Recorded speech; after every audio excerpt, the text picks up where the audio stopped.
Oh, hi. I'm just putting the finishing touches on this butterfly that my granddaughter and I made last week. Isn't she cute? I love the eyes. And we added some stars for some bling, so she's really very pretty. I love butterflies. I once went to a museum near Niagara Falls that was all butterflies living in their natural habitat. There were trees and flowers and all sorts of places, and they were just able to fly around free and come and land on you, or you'd put out your hand, and they would come and they would just sit and flitter a little bit. Oh, they're so beautiful. I love butterflies. You wouldn't believe it, but I even have butterflies on my socks today. You know, butterflies, as beautiful as they don't start out like butterflies. No, let me show you. They start out like just little eggs on a leaf. Yep. And then after a little while, those eggs hatch into caterpillars. Wow. And we're not done yet.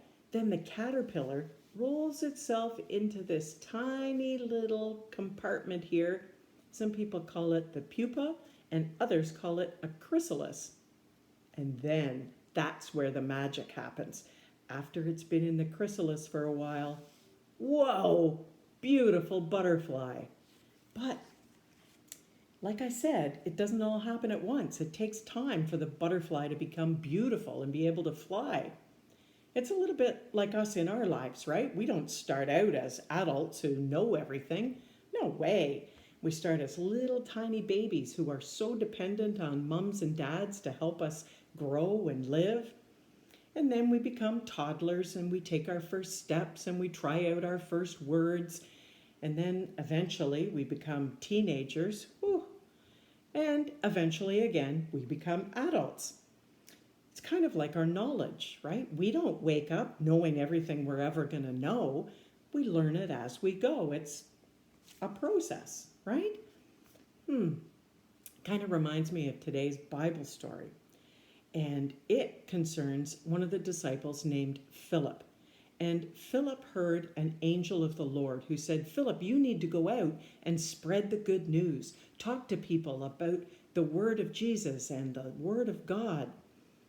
And so Philip went out and started doing that. And on his travels one day, he met an Ethiopian. Now, Ethiopia is a country way up in the Horn of Africa. And so the two of them got chatting after a while because Philip noticed that this Ethiopian was reading the Bible. He was reading the Old Testament, the book of Isaiah, who was a prophet. And Philip eventually went up to this Ethiopian man and he said, do you know what you're reading? Do you understand it? And the man said, how could I understand it? Nobody has explained it to me. So Philip took the passage that he was reading from Isaiah and he explained it to the man. That's really evangelizing. It's telling people the word of God. It's going out and spreading the message of Jesus to other people. Well, that's pretty cool. And the two of them were traveling along a little bit farther and they saw a body of water. And so the Ethiopian said, well, what's to keep me from being baptized? And so Philip baptized him in the water. And suddenly the Ethiopian realized he knew a lot more about the Jesus in the Bible and about God than he ever would have. Well, part of the story, I think, gives us the message that it's important to be in the right place at the right time. And when we are in the right place at the right time, we can use that to help other people. Maybe we are in the right place at the right time and we can talk to people about Jesus. We can be evangelists too. Wow, that's pretty cool. I think that's amazing because it's God using us where we are. Here's Philip just wandering around aimlessly, but knowing that he was sent for a reason. Well, he was. And he helped spread the news and build the church right from the beginning, right from the start.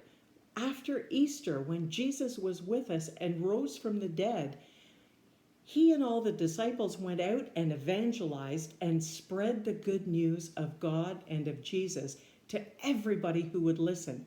That's how our church continued to grow and grow and grow until it got to North America, to Canada, to Ontario, to Ottawa, to our own Parkdale United Church. That's right. And the good news is we can be a part of that. We can help other people learn all the good news that there is to learn. At the same time, we're growing and we're listening to God and we're spreading all that news to other people. Wow, I think that's a pretty important job, don't you?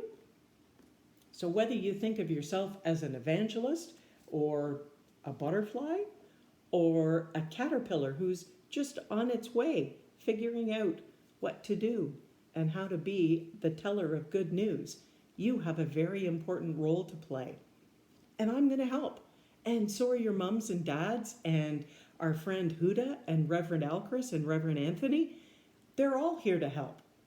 This is good news indeed, my friends. I hope you have a great week. Take care. See you soon.